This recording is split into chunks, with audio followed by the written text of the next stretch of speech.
बच्चों को शाम को जब भी भूख लगती है ना, सबसे पहले पैकेट वाला नमकीन या बिस्किट याद आता है। लेकिन अगर वही क्रंची और एकदम खस्ता स्नैक घर पर बना हुआ हो, इंग्रेडिएंट्स भी सिंपल हो और टेस्ट भी मार्केट जैसा आए, तो फिर बाहर का स्नैक लेने की जरूरत ही क्या है। मैं बना रही हूँ गेहूं के आटे की खस्ता स्क्वायर मटरी, जिसे आप चाय के साथ भी एंजॉय कर सकते हैं और बच्चों को इवनिंग स्नैक्स में भी दे सकते हैं। सबसे खास बात, इसमें मैदा नहीं है बल्कि आटा, सूजी, अजवाइन, जीरा और तिल का कॉम्बिनेशन है, जो इस मटरी को बहुत ही फ्लेवरफुल और क्रंची बनाता है। एकदम हेल्दी खस्ता मटरी बनाने के लिए मैंने यहाँ पर 2 बड़े बोल भरकर गेहूं का आटा ले लिया है। इसे एक बड़े से बर्तन में ट्रांसफर करेंगे। साथ में ऐड करेंगे 2 बड़े चम्मच सूजी, 1 छोटी चम्मच अजवाइन, 1 छोटी चम्मच जीरा, साथ में टेस्ट के अकॉर्डिंग नमक, 2 बड़े चम्मच ही मैंने यहाँ पर सफेद तिल ऐड किए हैं और इसके बाद 2 बड़े चम्मच भर के मैंने इसमें घी ऐड कर दिया है। सभी चीजों को आटे में हाथ से ऐसे मसलते हुए मिक्स करेंगे पहले, फिर बाद में अच्छे से मसलने के बाद इसमें पानी डालकर इसका सॉफ्ट डो लगाकर तैयार करेंगे। सूजी ऐड कर रहे हैं तो हम इसे 10 मिनट रेस्ट पर रखेंगे, जिससे कि सूजी अच्छे से फूल जाए। सूजी ऐड की हो आपने तो आटे को थोड़ा नरम ही गूंथिएगा, क्योंकि रेस्ट पर रखने पर आटा सूजी फूलने की वजह से थोड़ा सख्त हो सकता है, इसलिए इसे हमें नरम ही लगाकर तैयार करना है। तो ये देखिए, इस तरह से हाथों से अच्छे से मसल लेंगे। जैसे ही सभी चीजें अच्छे से मिक्स हो जाएंगी ना, फिर ये थोड़ा सा दरदरा टेक्सचर हो जाएगा इस आटे का। फिर हम इसमें नॉर्मल पानी डालकर इस तरह से आटे को गूंथकर तैयार करेंगे। आटे को गूंथते टाइम इसमें थोड़ा थोड़ा पानी ऐड करें और इस तरह से नरम आटा गूंथकर तैयार कर लें। मैंने यहाँ पर आटे को गूंथकर तैयार कर लिया है। अब हम इसे इस तरह से थोड़ा सा ऑयल ऊपर से लगाकर ढककर रख देंगे 10 मिनट के लिए, जिससे कि सूजी अच्छी तरह से फूल जाएगी और आटा भी एकदम परफेक्ट सेट हो जाएगा। अजवाइन और जीरा ऐड किया है मैंने इस आटे में, जिससे कि ट्रेडिशनल फ्लेवर आता है, जबकि तिल से हल्का सा नटी टेस्ट आता है और क्रंच आता है। अब मैं यहाँ पर बोल में ऐड कर रही हूँ 2 बड़े चम्मच मैदा। इसकी जगह पर आप गेहूं का आटा भी ले सकते हैं या फिर 1 चम्मच मैदा और 1 चम्मच आटा भी ले सकते हैं। इसमें मैंने यहाँ पर ऐड किया है गरम तेल। आप तेल की जगह घी ऐड कर सकते हैं। तेल और मैदा को इस तरह से अच्छी तरह से मिक्स करेंगे एकदम स्मूथ होने तक। अगर यहाँ पर आपको ये थोड़ा सा थिक लगे तो आप इसमें थोड़ा सा तेल और ऐड कर लीजिए।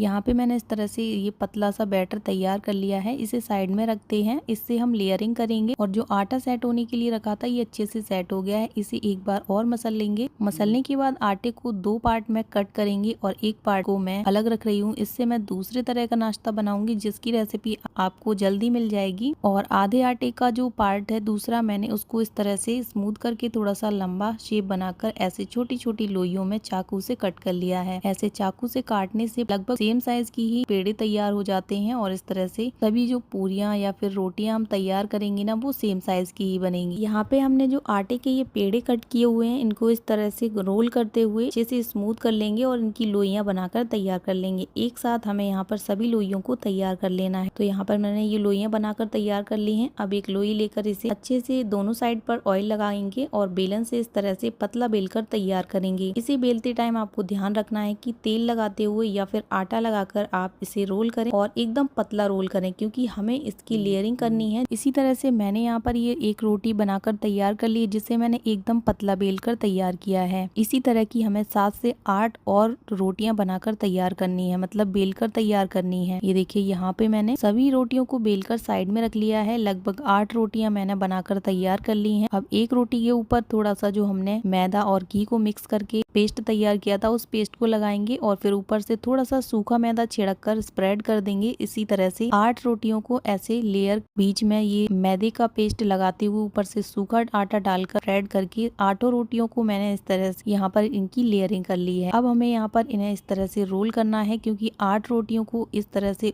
एक के ऊपर एक रखने से काफी ज्यादा मोटी हो गई हैं, तो हमें यहाँ पर इसे रोल कर लेना है। फिर रोल करने के बाद जैसे ये मीडियम मोटाई में आ जाए, फिर इसके ऊपर वही मैदा और घी वाला पेस्ट लगा देंगे और ऊपर से थोड़ा सा सूखा मैदा छिड़क कर स्प्रेड करेंगे और यहाँ पर इस तरह से इसे चौकोर शेप में फोल्ड करेंगे। जिस तरह से चौकोर पराठा बनाते हैं, उसी तरह से यहाँ पर मैंने इसे चारों साइड से ऐसे फोल्ड कर दिया है। अच्छे से इसे शेप देंगे, चारों साइड से बढ़िया से शेप देते हुए हाथों से पहले इसे प्रेस करेंगे। आटे का ये नाश्ता हेल्दी तो होता ही है, साथ ही इसका टेस्ट भी बहुत ही मजेदार लगता है। बच्चों को ये बहुत पसंद आएगा। आप एक बार बनाकर बच्चों के लिए डब्बा भरकर स्टोर भी कर सकते हैं इसे 2-3 महीने तक। ये बहुत जल्दी खराब होने वाला स्नैक बिल्कुल भी भी नहीं है। यहाँ पे मैंने इस लोई को इस तरह से चौकोर शेप में बनाकर तैयार कर लिया है और बेलन से मैं यहाँ पर चारों कोनों को बराबर इस तरह से रोल कर रही हूँ, मतलब बेल रही हूँ। चारों कोनों का ध्यान रखते हुए हमें यहाँ पर इसे इस तरह से बेलकर तैयार करना है। जैसे ही सभी साइड्स अच्छे से रोल हो जाए, कहीं मोटा कहीं पतला ना रहे, इवन हो जाए, तो हमें यहाँ पर अनइवन साइड्स को कट करके निकाल देना है, क्योंकि हमें परफेक्ट शेप में मटरियाँ तैयार करनी है। इसलिए मैंने जो मुझे साइड्स अनइवन लग रही थी उनको कट करके चाकू से अलग कर दिया और यहाँ पर मैंने चाकू से इस तरह की ये पतली पतली पट्टियां कट कर ली हैं। अब इनको इस तरह से मीडियम साइज के टुकड़ों में मैंने काट लिया है। यहाँ पे मैं ये चौकोर शेप की मटरियां तैयार कर रही हूँ। देखा फ्रेंड्स, आपने कितनी आसानी से बहुत ही मजेदार सा झटपट बनने वाला स्नैक हमने यहाँ पर तैयार कर लिया है, वो भी गेहूं के आटे से। गेहूं का आटा तो सबके घर में हमेशा रहता ही है। आप एकदम हेल्दी स्नैक्स बच्चों के लिए घर में इजी तरीके से बनाकर तैयार कर सकते हैं। इस नाश्ते को बनाने वाली सभी चीजें आपके घर में हमेशा ही अवेलेबल रहती हैं। मटरियों को काटते टाइम आपको ध्यान रखना है कि चाकू से इन्हें अच्छे से कट करें, क्योंकि कभी कभी ये मटरियां आपस में जुड़ी रह जाती है ना, तो शेप परफेक्ट नहीं आ पाता है। ये देखिए, यहाँ पे मैं इन्हें थोड़ा थोड़ा अलग कर रही हूँ। अगर अलग नहीं भी करेंगे ना तो भी ये तेल में जाने के बाद तुरंत अपने आप ही अलग अलग हो जाती है। यहाँ पे मैंने तेल को मीडियम गर्म कर लिया है। मीडियम टेम्परेचर पर गर्म करके इन सभी मटरियों को इसमें डालकर ऐसे फ्राई करेंगे। इन्हें फ्राई करते टाइम ध्यान रखना है कि मटरी को एकदम खस्ता बनाने के लिए आपको शुरू से एंड तक इनको मीडियम टेम्परेचर के तेल में ही सेकना है। वैसे आप चाहें तो इन्हें घी में भी सेक सकते हैं, लेकिन